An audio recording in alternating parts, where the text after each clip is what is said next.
Hi. Happy Sunday. What's up? How was your week? Um what have you been watching? I think the Screen Actor Awards are on right now. Uh I'm waiting for Jess Lucero, my girl, to post. I know she posted on her story and Roxy posted on her story. She looks so fucking good. And I'm waiting to blow that post up. So when she does post, I highly suggest you all go to Jess Lucero. I think it's Jess Lucero. Let me double check. Go to her when she does. Let's see if she's posted. When she does, we should all go there and spam her. Okay, yeah. Her profile's at it Jess Lucero. She hasn't posted yet. But when she does, we'll be ready, and we'll be ready to go in hot with compliments because she looks amazing. Um, so today, really, we're gathered here today for Bridgerton. We'll do some of our other pleasantries up top while we wait for other people to join the chat on Bridgerton. I hope that you guys did your homework and watched because that's kind of what I have going for today. I'll answer any other questions as well, but that is going to be my main focus as I was already planning on it before I found out what I was thinking about part 2 of season 4, but I'm obsessed. I just love Bridgerton so much. Like, even though not everything about the show in each season has been perfect, it just brings me so much joy. I don't care. So, yeah, we're gonna get into that and in the meantime, though, while we're waiting for more people who might want to be a part of the Bridgerton talk, my week has been great. I'm getting a little heartburn here and there that I don't know exactly what's causing it because it's not like I'm eating it's like acidic foods, like, I'll have an orange and nothing happens, but then I had, like, a piece of a cookie, and then I had a heartburn all day and a stomach ache all day, so that was bizarre, and more pointing to the fact that the baby is running a very strict ship, and it's like, "Can I have fun stuff, or are we just gonna be, like, super healthy and unrelatable and annoying?" Not sure yet.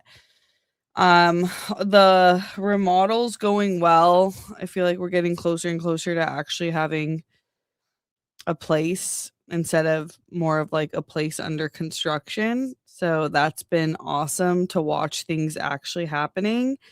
And then I was consumed by Bridgerton. I see Rihanna popped in here, Mel is in here. Um, Mike, did you start watching Bridgerton? I know you had thought about it. Dion, are you watching Bridgerton? Okay. So I don't know how I want to do this. I'll give my comments up top and then we can have kind of more of a discussion and I'm going to read your questions or comments about Bridgerton. But and I keep hearing, like, the main thing I'm seeing is rankings of the seasons, and rankings of seasons are hard for me in general. But I find it really hard for Bridgerton because there's, like, certain things I really like about some seasons more than others, but then I like the season as a whole better than other seasons, if that makes sense.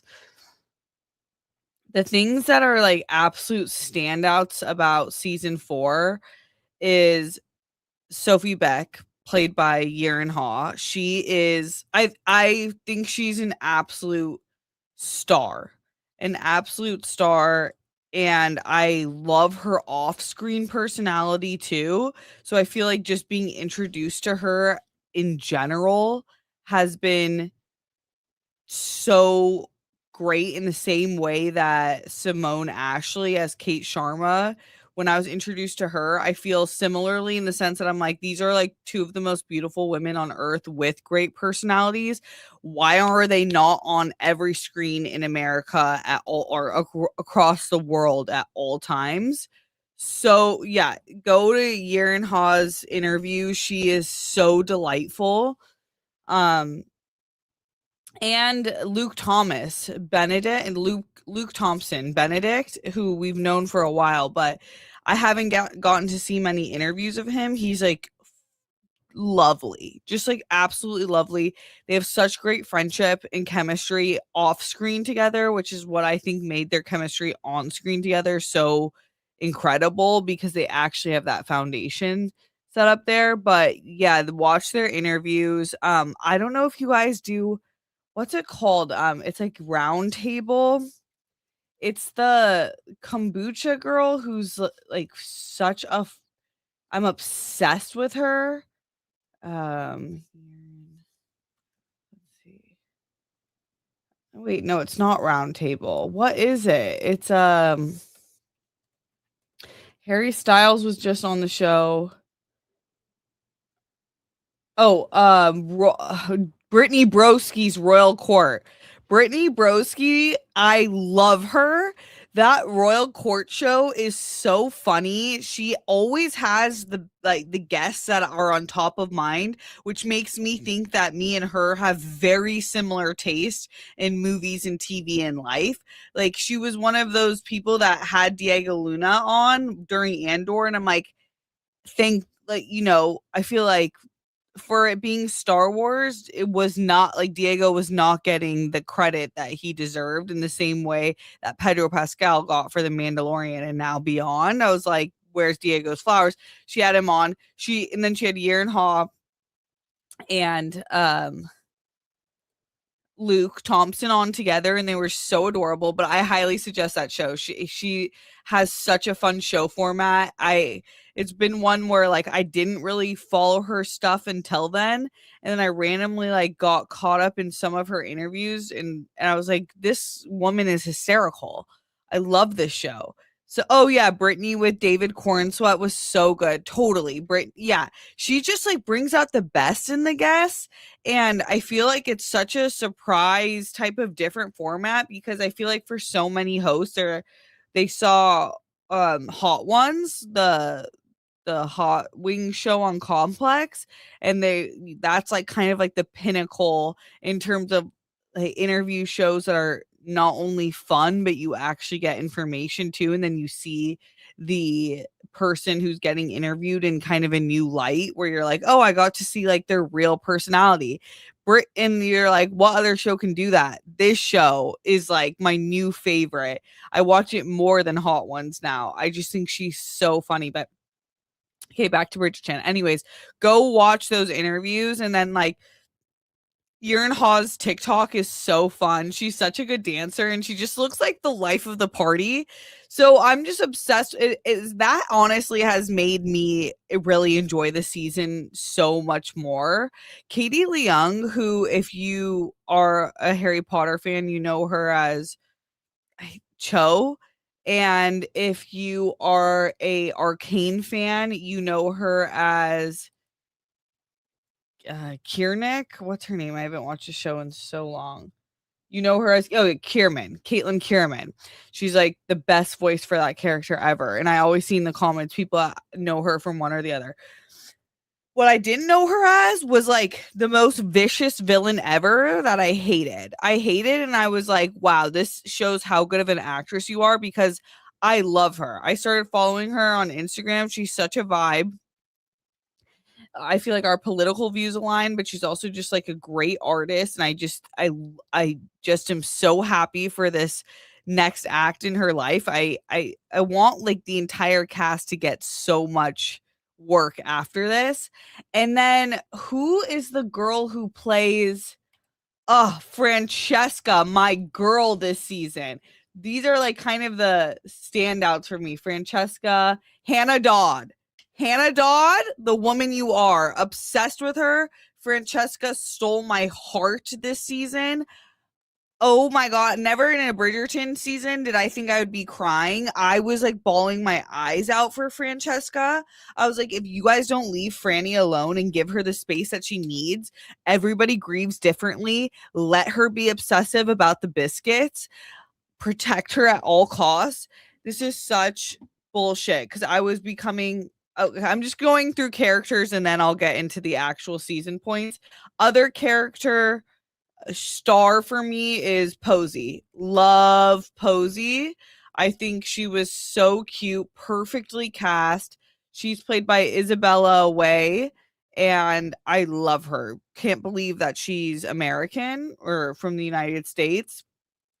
I feel like I can never tell who's a real accent and who's not. Okay, so those are kind of my character standouts where I'm like, oh, sorry, I'm obsessed with the whole cast. The matriarch, Miss Violet Bridgerton, come to the front. Come to the front, Lady Violet Bridgerton. That's a mother. They gave it to us in part 1 where she has her sexy scene, and I'm like, this woman is so hot. She deserves to get her rocks off. Like she should be hitting that pinnacle as much as she wants. Obsessed with her. She is so fierce about her children. She does not play about them. She's a rich woman, but she does rich woman correctly, where you're like, you use your money for good, and I appreciate that. Because in this world, especially the Bridgerton world, where it's like, I would hate to be poor at this time. It sucks now, but even then, I feel like it'd be even worse. But I'm like, we made the right lady rich. We made the right lady rich with Lady Violet. Love her. Okay, let's get into season 4 in general, part 2. So I thought part 2 was incredible. I thought it was better than part 1. I was curious throughout it, like, how are they there was a part where I think it was like the end of episode 7, and I was like, how are they gonna wrap this up? Because they kind of put in a lot of I think some of the criticism from last season is like there was kind of like a vibe difference because I think they changed showrunners, but then also there was just so many storylines going on at once, and some people weren't happy with that. I still liked last season, but I could understand what they meant by that. And then the whole reveal of Lady Whistledown kind of took a lot of the magic out that we saw us paying the price for this season. However, I think with all the various plot points of this season, they did it very tastefully in a way that enriched all of the side characters and not just the main couple, but also gave a lot of time and airspace to the main couple that didn't make it feel like people were rushed for time and their storyline was rushed for time. So I feel like pacing of this season was very well done.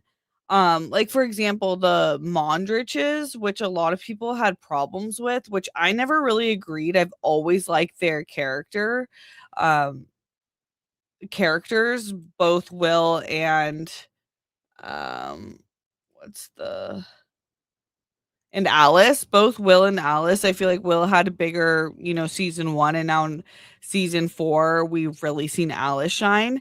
I think they really add to the show. They've just they give a lot of grounding to the characters around them, and they don't compromise their ethics for class or like for social climbing at all. They're kind of like been thrown into this higher mobility position, but they're like, I'm unwilling to change who I am. And then they provide the grounding that these like rich, spoiled, out of touch characters so desperately need. And we especially saw it like with Will with Benedict when he was after we left part 1 where he was like, will you be my mistress? And he's like, no girl wants to be told that, you idiot. But he said it in nicer terms. And he's like, how can she feel comfortable like bearing her soul to you, and like going through all the tough times in life if she can't even trust you in these moments to consider her and what she might be thinking. And I just thought that was like, clock it, because in a world where the US men's hockey team can't hold each other accountable and be like, that wasn't funny, it is so refreshing to see male friendships where they hold each other accountable and are just like honest, even if it makes them unlikable in that moment, and then it makes them better men. I'm like, cheers to more male friendships and friendships in general that are like that, where it's like, don't just tell me I'm right. don't just like take the easy route. I want to know what I can do better or when I fucked up because I want to be a better me. Don't be like a yes man in these rooms. Like actually be like challenging our friends to be better. So I thought that was like a very new coming of like personhood moment for Bridgerton because the guys are like often just like doing whatever the fuck they want, and then like the women are held to like these extremely high standards, especially in this show.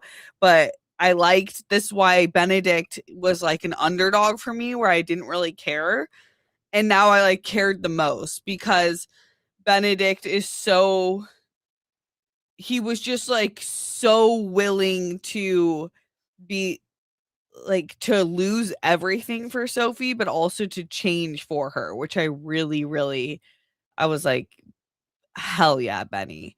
Hell yeah.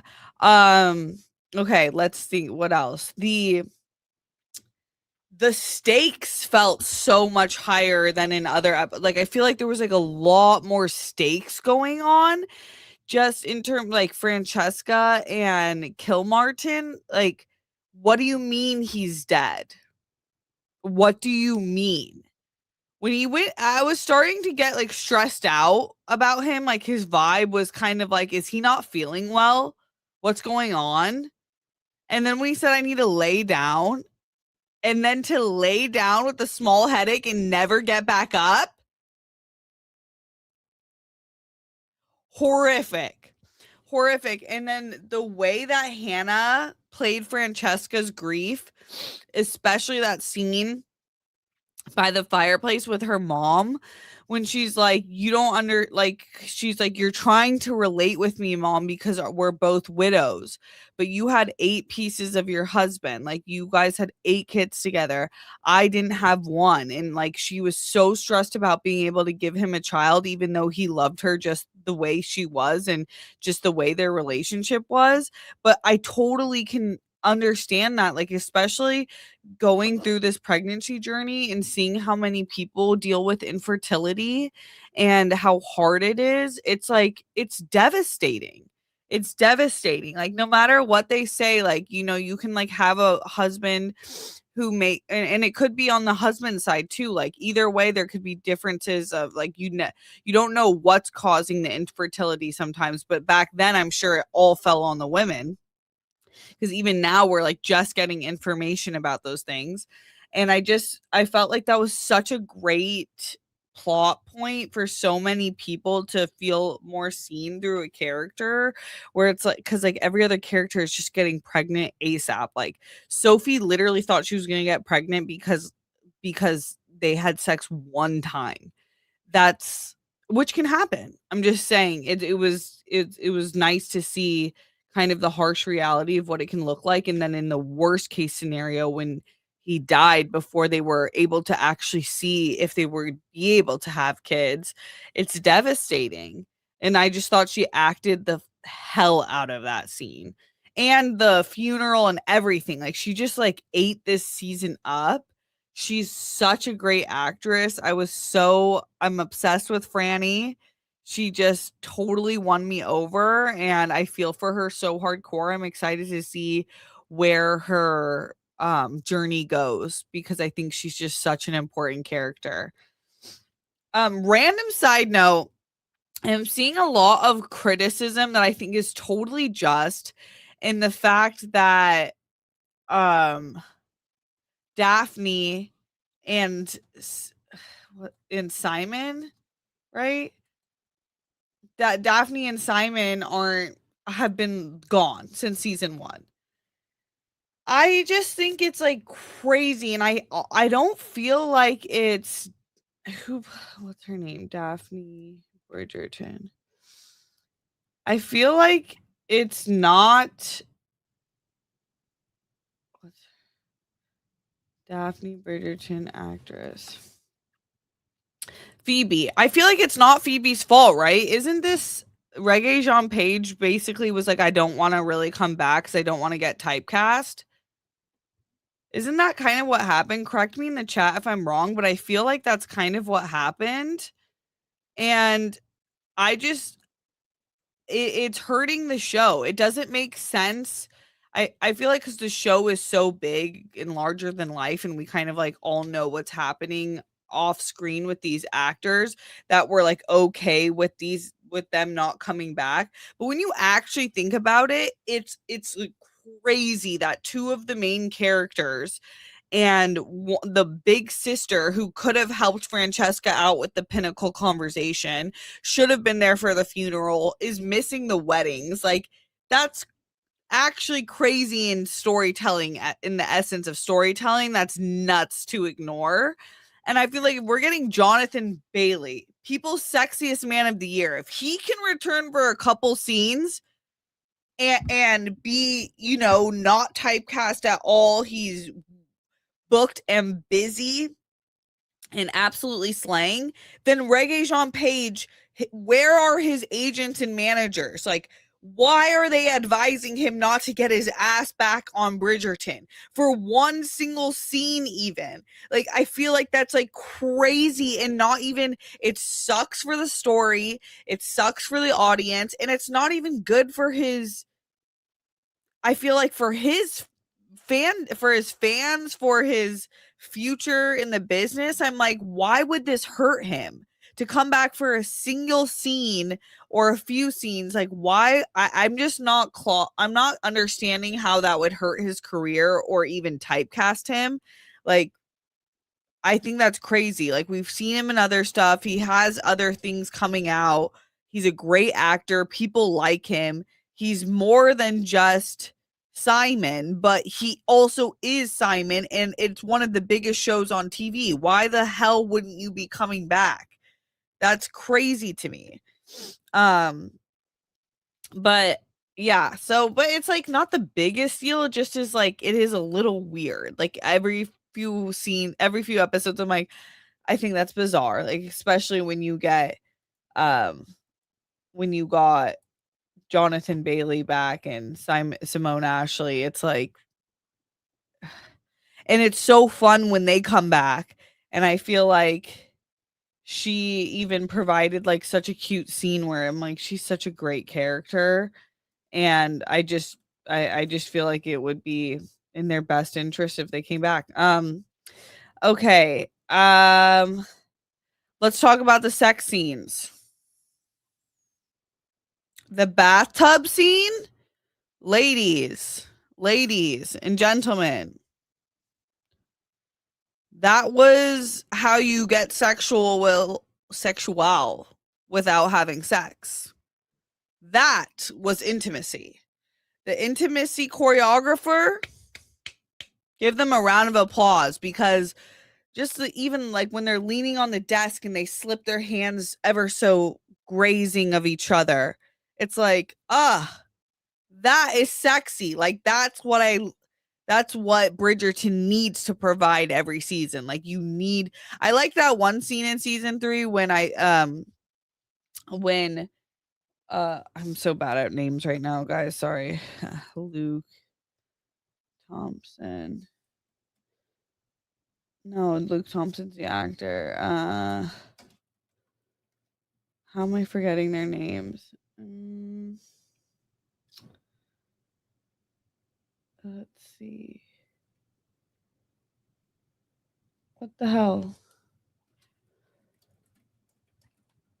It's the scene in the mirror. Penelope. Gosh, dang it. Penelope and Colin.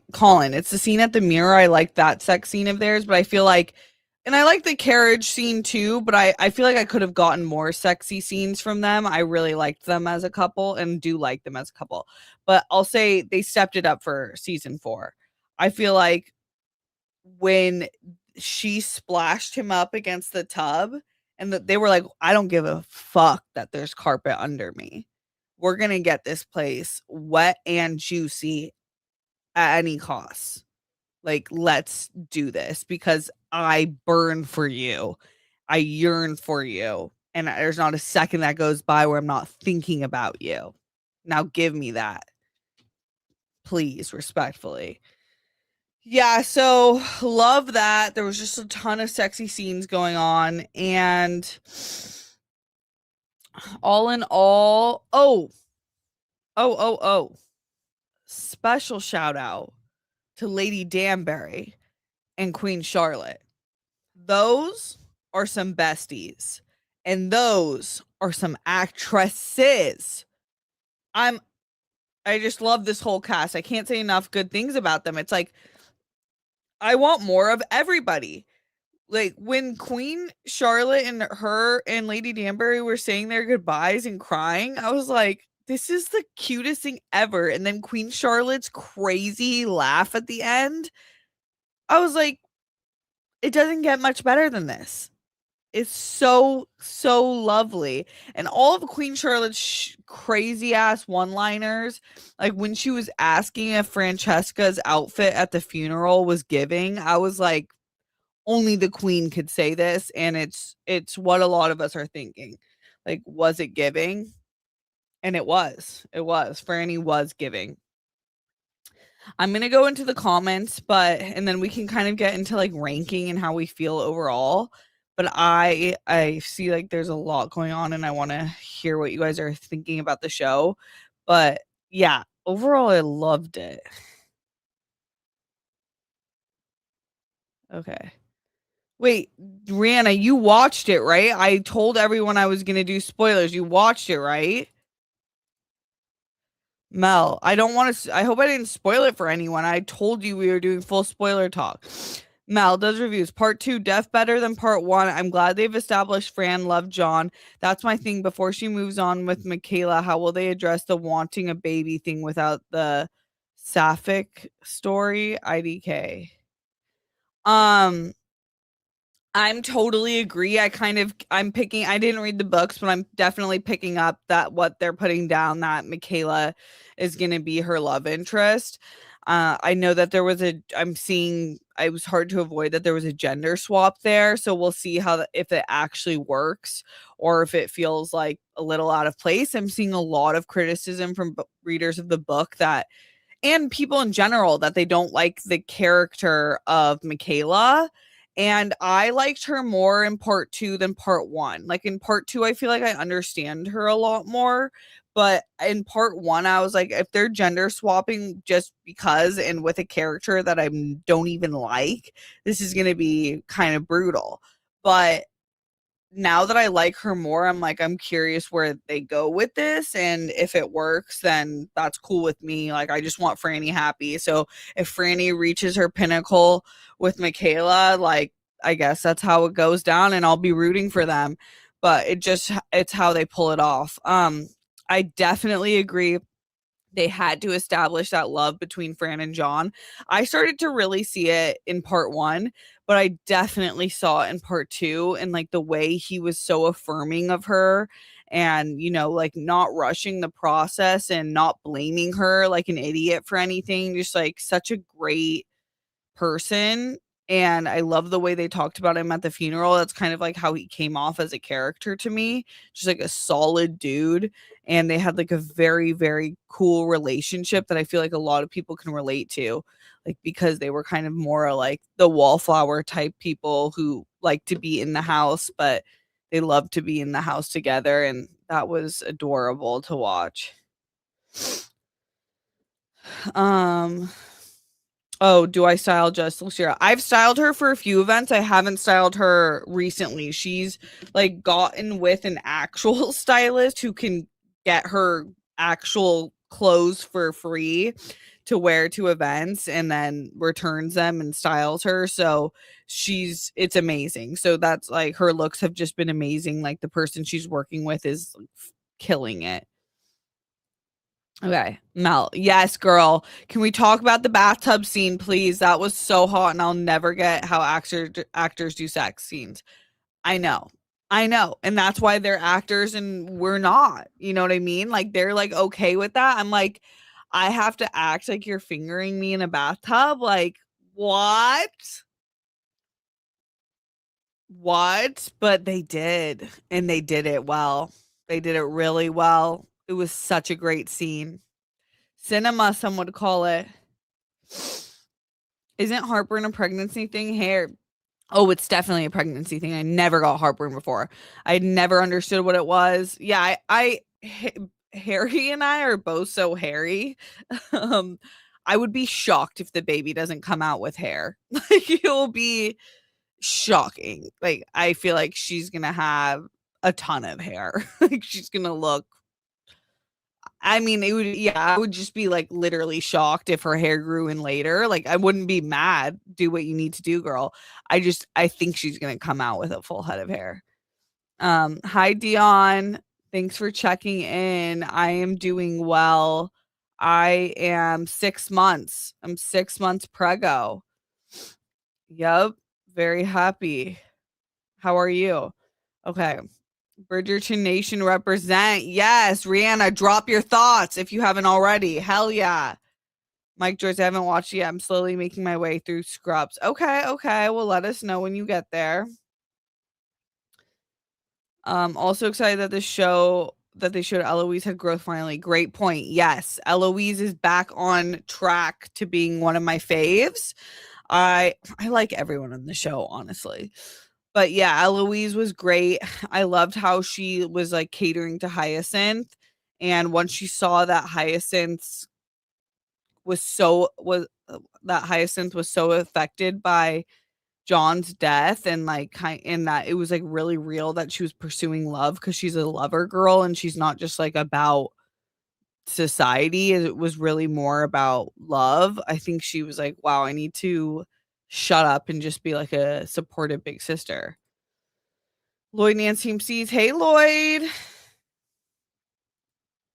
Bridgerton season 4 part 2 is better. I agree, Dion. Enter Lendman. IDK if the season's the best season, but I think it will create the most buzz speculation for the next season. I agree. We'll get to ranks after. I think it's necessarily the best, but I think it might be the best written. I don't know. I'm gonna figure it out with you guys. It's definitely up there for me though.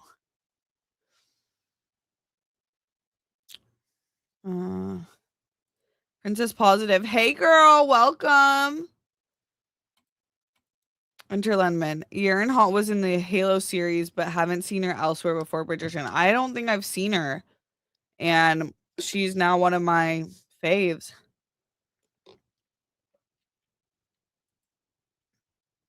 Hey Steve, welcome.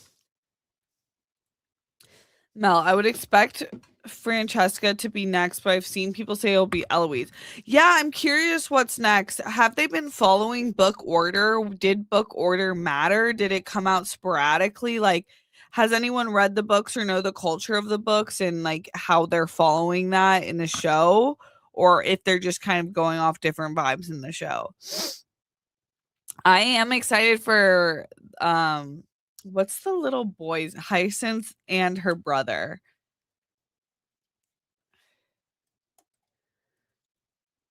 Let's see. Why is this so small? Gregory. I heard Gregory's book is like the craziest. Yeah, I'm excited for Gregory and Hyacinth for sure. I'm assuming they'll do them separate.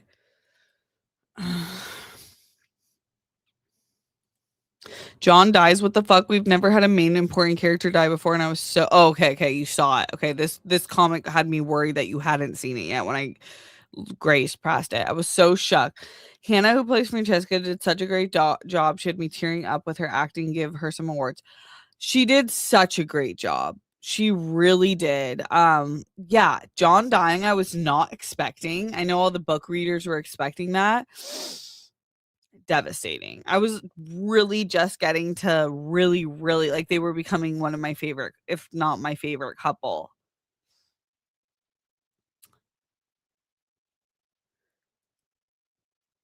Steve Calderon. I'm watching the actor awards so far. Kerry Russell and Seth Rogen have won. Okay, cool. Thanks for the updates. Dion, John's death was heartbreaking. It sucked. Rihanna, I like that there was no flirting between Francesca and Michaela this season. Side note, love Michaela. It's very respectful to John in his love story with Fran. Okay, cool. I agree. Like, cause I was kind of getting worried because I saw some of the from people who had read the books, which was annoying. Not their fault. There was nothing I could do about it, but I I agree, like, as a viewer, if I had not seen the commentary, I wonder if I would have picked up on the fact that there would be any future thing between them. Last season, of course, there was, like, that weird shyness Francesca felt when she was around her, so I think I picked up on it a little bit more than this season, but I feel like this season was just John and Francesca and then more of, like, a pure friendship with Michaela with some ups and downs, so I think they handled that tastefully. Z. Part 1 was really good, but I felt like the second part was really rushed. I always feel like they don't need to stick to 8 episodes if there's more to be told. I feel like we definitely felt that, and it hurt the show last season when they had, like, 8 different storylines, and I think the storylines were hurt because of that, but I felt like they did do a good job pacing wise of the season, but I could always do more. Like I could have a whole other episode every season that kind of shows like what life after marriage looks like and how they've been adjusting in that sense, or at least like 30 minutes, because it's like, yeah, we saw the yearning to get to this point, but like I want to see your love develop and grow as a married couple as well. But that's not the show. What cast member would you want to see in Star Wars from Bridgerton? It's a good question. Let's see. Who could I really see in Star Wars?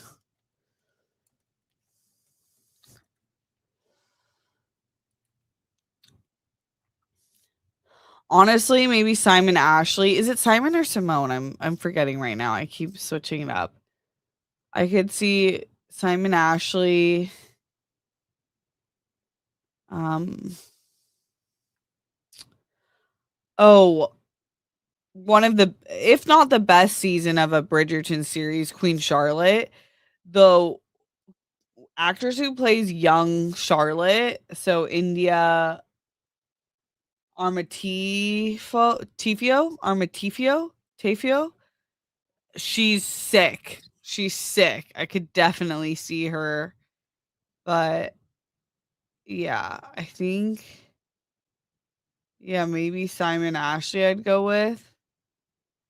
I just think she has such a cool, unique beauty about her and like a fierceness.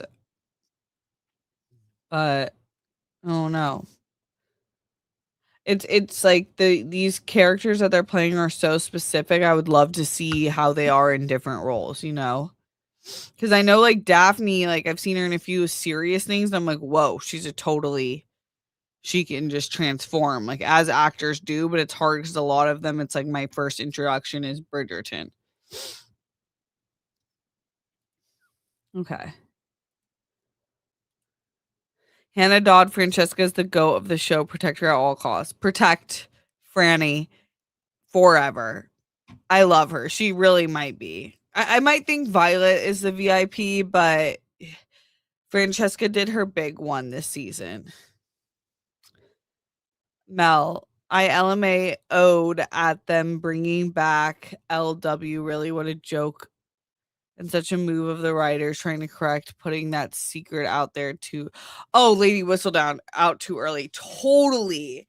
Totally. It's like, how do you have the show without Lady Whistledown? Like the way they did it, I was like, I wish there could have been a different way where like she just told Colin, and I don't know. I get it cuz she said some shady stuff about their family, but yeah, they had to bring back Lady Whistledown. The show is not the same without the gossip.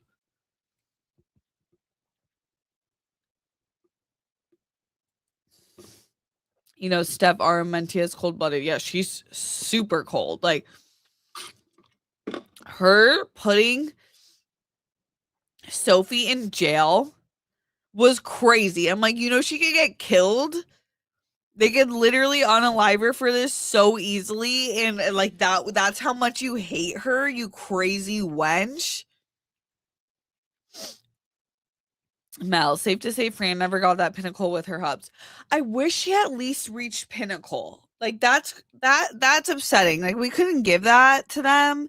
Like, it's one thing for them not to have gotten pregnant, but, like, you guys like, she's not hitting her O, like, I feel like their communication got so good that I don't understand how they couldn't have communicated that, but that's why Daphne should have been there, like, "Oh, girl, try this. Oh, girl, ask for this." But no, where were you? Where were you?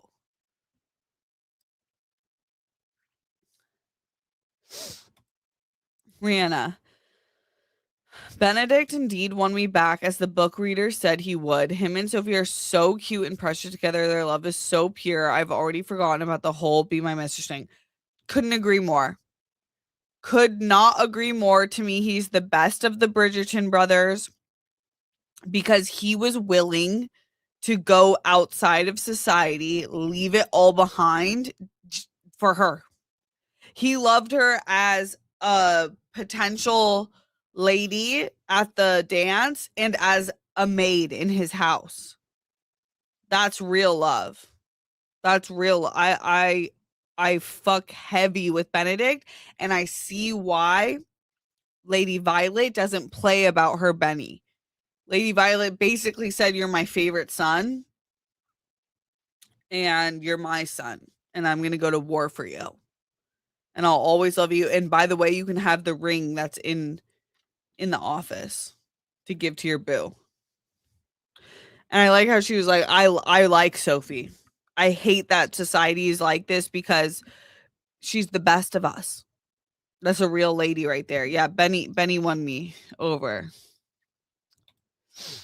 Mel does reviews. They have the Mondricks more of a purpose to the main plot. That's how it should be in a romance show that has a main romance plot. For sure. For sure. Yeah, I know what you mean. Like last season is more them doing like other stuff, but this season it's like they had good character development while moving the main plot forward. Rihanna, similarly to how I felt about Madame Morrible and Wicked, Araminta needed more lashings. Girl, such a good point. She got off way too easy for making Sophie's life hell for 7 years. I needed her to get bucked in the face by a horse, and Rosamund would have to use her dowry money to pay her medical bills or something. Such a good point. Like, I felt the same way where I was like, you lucky brat. Like, all you have to say is Sophie is a cousin. That's all you have to say. But what should be happening is you should be locked in a dungeon for life. You sneaky, horrible piece of shit. Like, to find out that Sophie was doing the job of like 7 maids in one and never got paid and got lied about her dowry and got lied about her dad. Electrocution chair, Armenta. Electrocution chair. And Rosamund sucks too. She's just like her mom. She sucks too. And it's like, I give more credit to the children because it's not really your fault. But it's like, then explain Posey. Why is Posey so much better than you? Okay, Mel agrees. Mel does reviews. The stepmom needed more of a punishment. Fuck that. She was evil. She was evil. And she was like not gonna back down. It's like, you lost, girl. You lost. And you're lucky I don't make your life worse. All I'm asking you for is to make this somewhat okay for Sophie. Steve Calderon, the late Catherine O'Hara just won for the studio. Seth Rogen on stage to accept her award. Aw, that's really cool. R.I.P. Queen. Melda's reviews. I don't think we ever see Lord Penwood Cressida's hubs, right? I was confused. I thought we saw him for a second, but maybe you're right. Maybe you're right. Let's see. Um,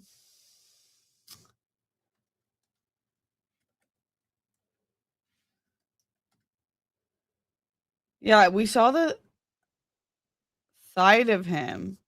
He's played by Arthur Lee. Wait, no. No, we didn't. No, no, no. That's like the original Lord Penwood. Actor Cressida. I don't think they. Yeah, maybe we have it. Rihanna. Like, even when she found out that Sophie was going to the Americas and would be gone forever, she still chose to throw her in jail. Little did she know that would be her downfall. Right. Right. It's like you went too hard in the evil paint, and now things are gonna really work out for Sophie. Mel, I also think John Deff knows Michaela doesn't like men, and that's why he got mad at Fran for trying to set her up. Same, and I think they did that really tastefully. Like, I feel like they did it in a way where it's like you're picking up on the fact that Michaela actually has no interest, in a way that makes her feel alienated and up really upset. And so you're like, what is that about? And the fact that John, the first time he's ever been mad at Franny, was about that is definitely John knew. And I think Michaela knew that John was not feeling well. Honestly, I feel like they both kind of knew each other's secrets. And says positive. I had multiple miscarriages before I had my two precious babies. The pain is so deep, and it's so great to have content that helps someone else get through it. Totally. I totally agree with this. I think it's like they say that reported 1 in 4 people, women who are pregnant, have a miscarriage. Have at least one miscarriage, and that's reported. Sometimes it's like you don't even know you had a miscarriage, because if you didn't know you were pregnant, and then, it could be like a earlier onset miscarriage, and then a lot of people don't report it. They just, like, maybe didn't have their doctor's appointment yet, or whatever the case is. So imagine that. Imagine how many women have this silent suffering that they've gone through, this, like, deep, horrible, horrible pain, and I think it was really, really well done in the show. And thanks for sharing, Princess. Melda's reviews. Anyone else thought for a second when Ben said to Sophie, turn around, that he was suggesting backdoor? Girl, yes. I literally was like, anal? Anal before, like what? That's crazy. Like, not to kink shame. Anal's not my thing, never has been. It's like, I don't yeah. So I was like, wow. And back then in Regency era, just to go straight to anal, I was like, wow, Benny, those like late night bars and that the crazy time that you had, getting getting with many lovers, that's made you a wild boy.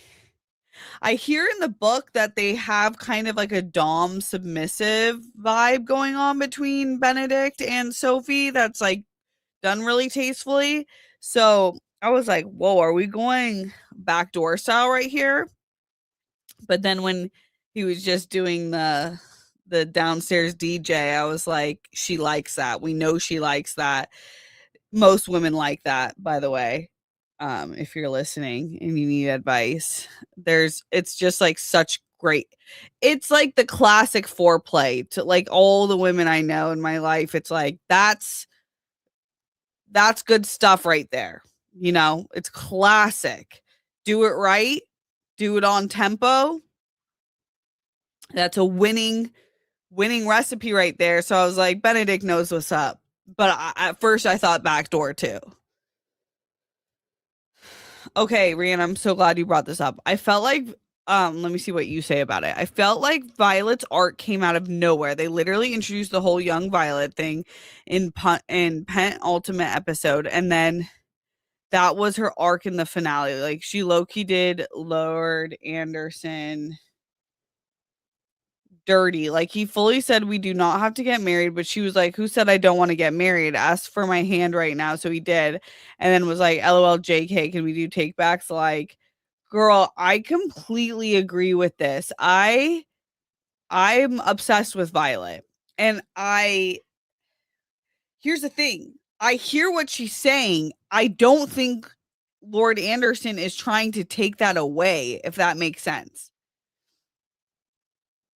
Like, I feel like she has always been a mother and she was a wife for so much of her life, but I feel like you never aren't a mother, so that's like once you're a mother, you're just a mother, and that, that's the choice you make when you become a mother. And then but respectfully, she hasn't been a wife. Like, I know she's been acting, kind of like she's taken even though she's a widow. But I feel like I was like, what about Lord Anderson would make you not be able to explore yourself more? Like, I feel like I respect the idea of her like getting more into exploring herself and asking what she wants and getting what she wants and learning more about herself. But I definitely feel like it started with Lord Anderson. So why can't you continue that with Lord Anderson? Like, he's such a safe space. He makes you feel beautiful. You guys have great sex. You're equally yoked in terms of handsome and beautiful. You have great conversation. Everyone likes him. He's your bestie's brother, so it's like all in the family. I was expecting a wedding. Not now, but like soon. And for them to be over, I was like, damn, that was 0 to 100 real quick. So you're just going to get your pinnacles in, and then now what? Do you know how long it will take? Like, this is the like irrational thing. Unless you're like an absolute horn dog and you're like, you can get your rocks off by anyone. Most of us, I feel like it's like you're kind of drawn to very specific people, and it's not often. And for me personally, it's like I really have a hard time being attracted to people. And so when I find someone that I am attracted to, it's like there's a reason. And so if she is looking for more like sex and fun in her life, I'm like, good luck in this. Like, and it's not like she's settling. Lord Anderson's an absolute catch. I mean, this guy communicates well. He looks great. Is just suave, and is the total vibe. I'm like, what? I don't understand. I don't understand. A lot of people liked that choice of hers, but I was like, I feel like she could explore herself. He would give her the independence while also creating something new and enjoying herself and being loved and adored by a sexy guy. I don't know, man. I didn't like that either. Meldo's reviews. Showrunner said if they bring back Daphne and Simon back, it's got to be for a reason and good because they set up the show. What do you mean? Like, I feel like they can just get back on the show. Like, it doesn't need to be a super good reason. Well, Phoebe is also not back because she's also doing other things like reggae. He left because he was signed to one season. Yeah, they should have signed him to all of them, but I'm just like, how can Jonathan Bailey, who's one of the most booked actors right now, come back and you guys can't? Like, respectfully, I think you guys should have great epic careers ahead of you and you're booked, but like you can't be more booked than Jonathan Bailey, and he's finding a way back.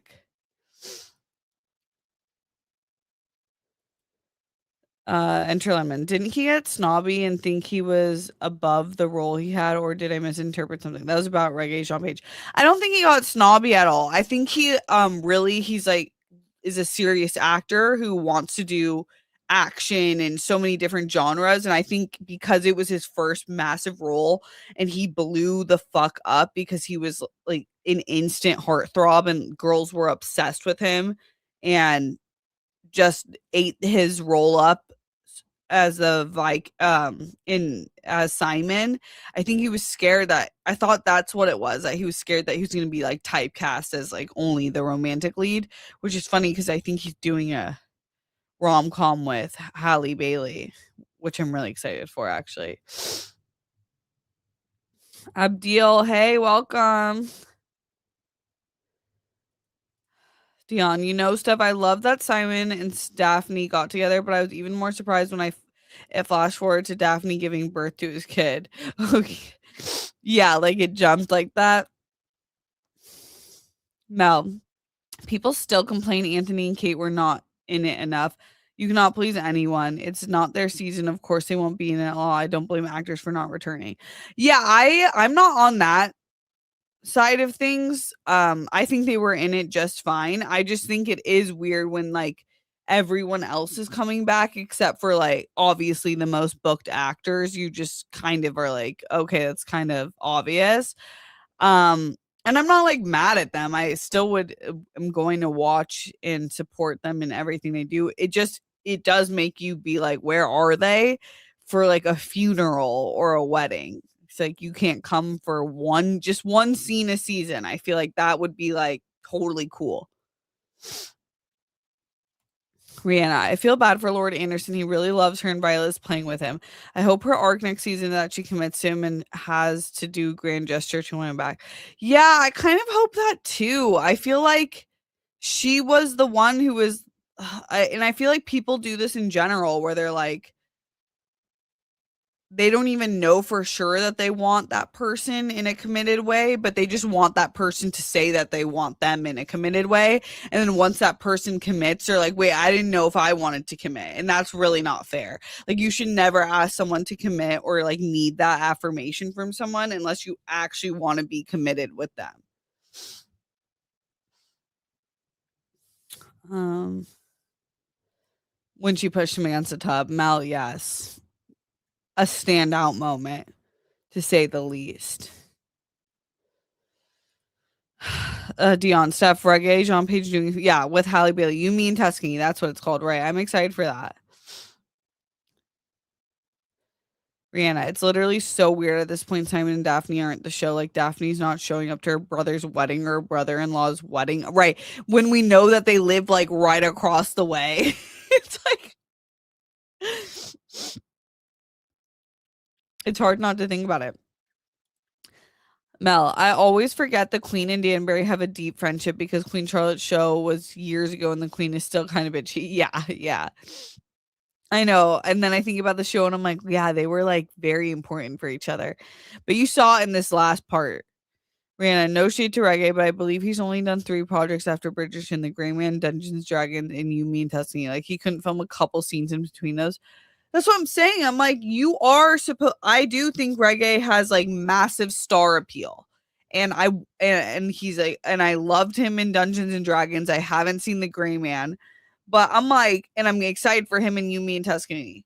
I just think it would be good for his career to show up for an just a scene, just a scene.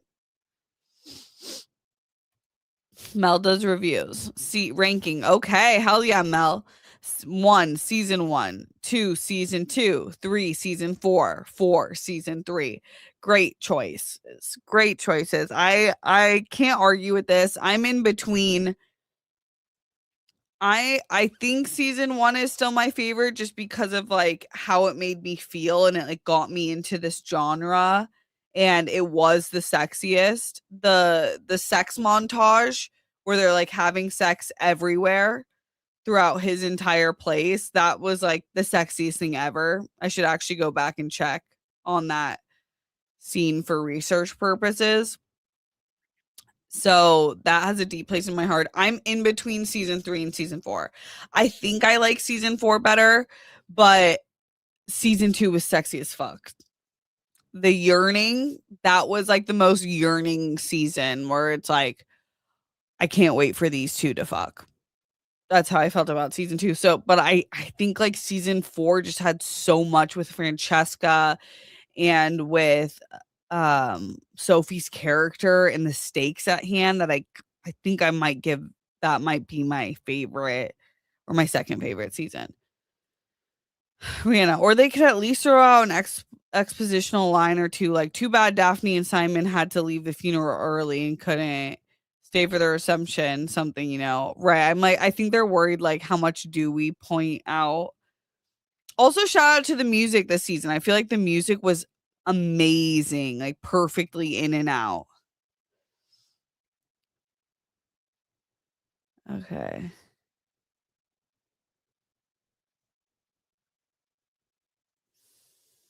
Okay. Mel does reviews. It's not just acting like you're fingering, but she was actually topless and he's touching. How do they do it? Well, yeah, they're touching, but she definitely had underwear on. You know what I mean? I don't think he was like actually touching her vagina. I don't know what they do. Like I said, I'm definitely not an actress, and if I ever did acting, I would never do. I'm not built for sex scenes ever. So I don't know what they do. It's truly a talent. Lauren. Hey, Lauren. Love season 4. Definitely my favorite so far. Awesome. All the characters worked for me. All the characters were doing their thing. I'm with you on that.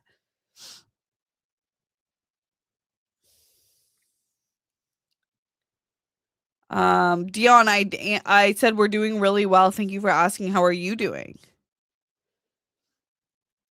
Mel does reviews. Okay, they haven't followed book order. Okay, okay. Rihanna, Gregory being enamored by the young black girl at Hyacinth recital. One thing the Bridgertons are gonna do is swirl. I love it. No, girl, I didn't even bring up that scene. Like, there was so many good parts about part 2. I loved that scene, like, their little cotillion scene. I thought that was so adorable, like, just, like, how there's, like, that young excitement to, like, get to meet, the opposite sex where you're like, "We're gonna be in the same room and we can, like, dance with each other," and I've been practicing my moves. It was so adorable. And I love, like, Hyacinth, like, realizing she might be disappointed by some men. Some people are not all created we're all created equal, we don't all act equal, you know what I mean? Like, some are gonna step up to the plate and some aren't gonna ask you if you want a refreshment. They won't even do the bare minimum. So she's learning early that she needs to be strict on her standards. But yeah, Gregory said, "I like her." She's this beautiful black girl, and she was like, but there's something more to her going on because I feel like she was a little secretive. And I'm like, okay, Gregory, collect your queen, get your queen. But I also am like, I'm so for exploring. Like, I would be so fucking depressed if I ended up with my first love. Like, I literally would be in a psych ward. Just, I lived so much more life after, and I learned so much more about myself, and I got to be a better me, and I would have never gotten that with my first love. And no shade to people who are with their first love. I just am like, I don't even I'm gonna support my baby girl, whatever she chooses. But honestly, I told Harry, I was like, I really hope I would never wish that for her to, like, be only in love with your first love, and that's, like, your only experience. I would never wish that for her, and I feel like that's Bridgerton. Like, Bridgerton, and which is, like, so I'm like, Gregory, I low key wanna see him marry this girl because 'cause I'm like, he likes what he likes, and this is Bridgerton time, but in my real life, I'm like, he needs to explore, he's a young man. Okay,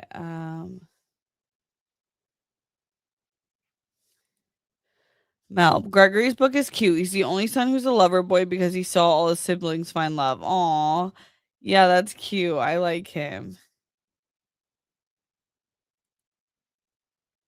Mr. Undy Fanatic, curious, what was your reaction to the big death scene in Banshee season 3 that was the show's Red Wedding? Are you talking about, and this is spoilers, Carrie's husband, or are you talking about Rebecca? Because Rebecca's death was season 4, but if you're talking about Carrie's husband, that was crazy and really sad. Yeah, that finale was wild. How did I feel about it? I feel like things happened that made sense for the characters for season 4, and but it was a bummer because I feel like they were just getting kind of on good terms, and he was being less of a bore. Because I was bored with him, but then I felt like, okay, he was getting cool. Lauren, my understanding it's not in book order, but the next season is Eloise and then Francesca, which I think makes sense given Fran and giving Fran a season to mourn John and discover her sexuality a bit more. Yeah. Yeah, I'm down for Eloise. I feel like it's about time. I just hope someone's like good enough for her.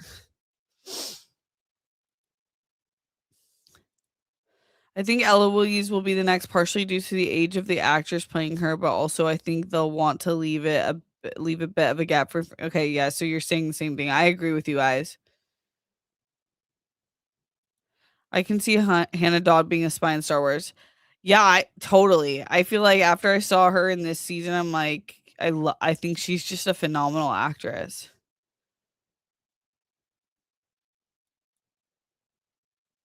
Brother, oh yeah, yeah. I got what you meant.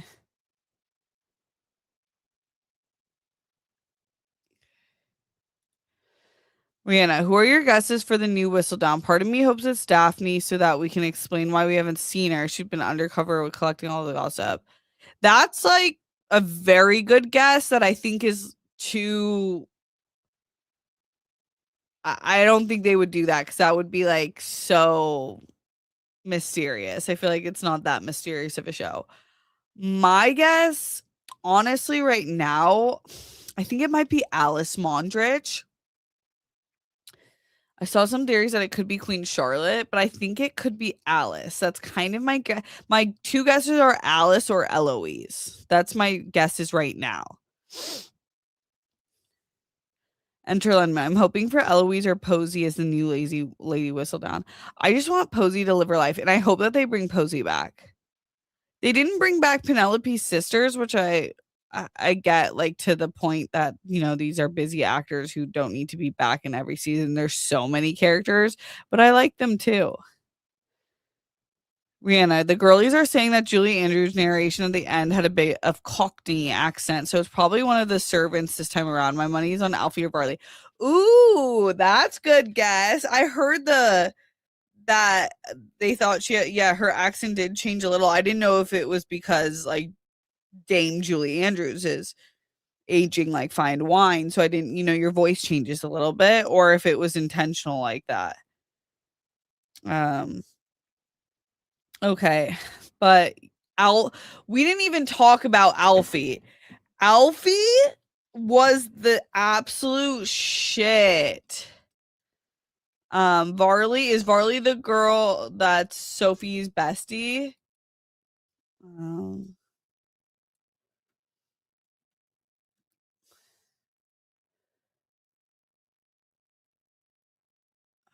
or is Varley the older one? Alfie was the shit though. I loved Alfie. I loved his accent. He was awesome. Oh, Varley, no, Miss Varley, played by Lorraine Ashburn, who works for the Penelope's mom. I could see that too. She loves the gossip and she's in the know, but I don't think so.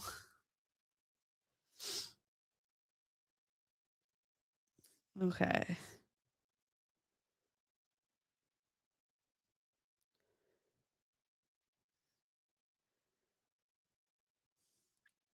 Lauren, we saw Lord Penn when we helped Cressida out of the carriage, but we didn't see Cressida's face. Yeah, yeah, I think that's right. I think that's right. Okay.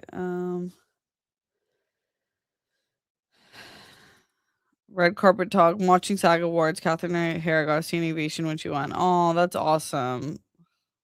That was such a hard loss. Okay.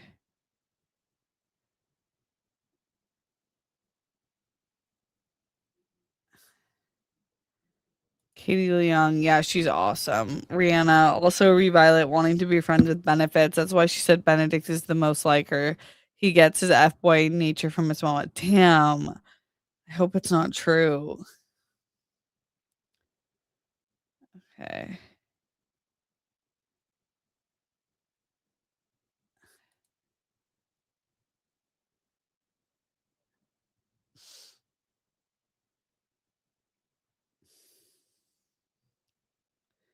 Okay.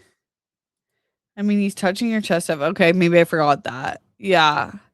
I mean, but boobs are like whatever. I don't know. Boobs are like the least crazy to me. Like boob play, I feel like it's like, but I don't know. Maybe it got a little sexual. Who knows? Who knows?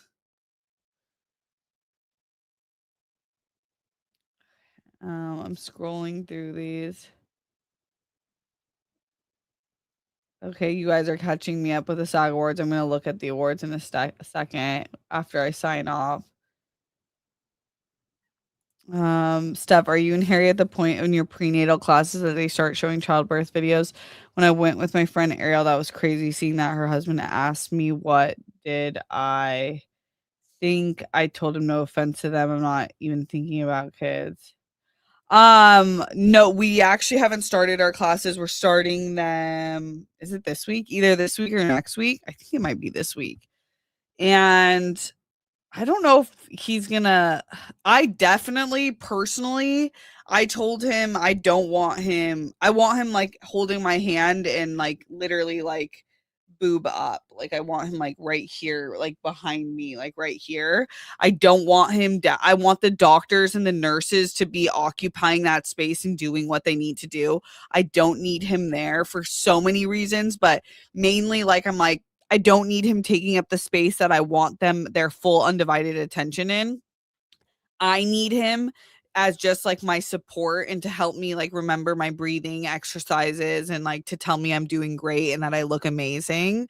That's what I need him for. I don't need him to see the baby getting squeezed out.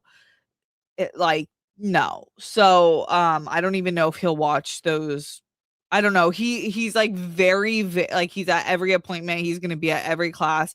Even my breastfeeding classes, he's going to be a part of it, but like I don't think I guess if there is like a video where you see we've seen like in the even in like the pit, you obviously have seen a baby being pushed out, but I don't know what they'll actually be like. But for me personally, I don't need him like prepared to be like watching the baby get pushed out because it's my choice. I don't even care what he wants. I run the hospital room. That's like how I'm doing things. Like the delivery day, that's just about me and doing what I can, and I just need him to support me, and him supporting me means like stay the fuck away from the waist down. Okay. Oh, Lauren, this is interesting. I hope Mr. Beasley, the Queen's footman, is the new Lady Whistledown. That would be interesting.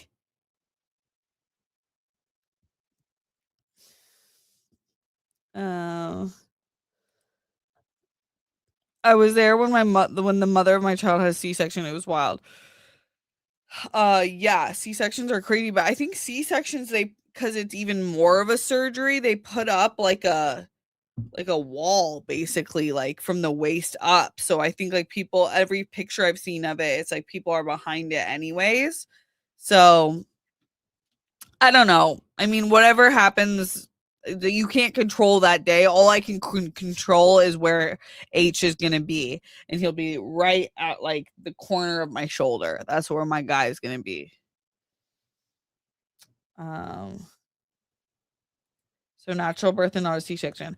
I'm you can't control this. Like you can't sign up for a C-section and you can't also know for sure that you're going to have a natural birth.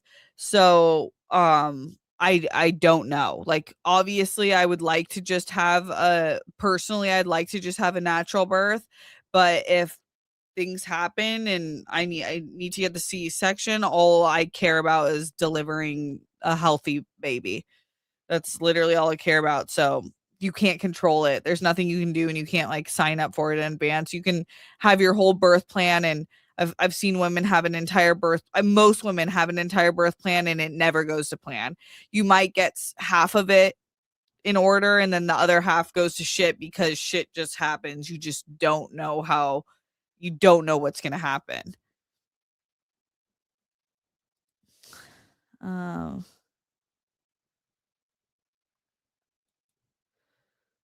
Yes, they do kinda. I got to see her stomach cut open. It was right near her head. She didn't feel anything, but I still saw oh, okay.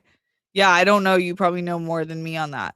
Princess positive. I had to schedule a C-section for both of mine because I had huge long babies. Each were almost 10 pounds and so long.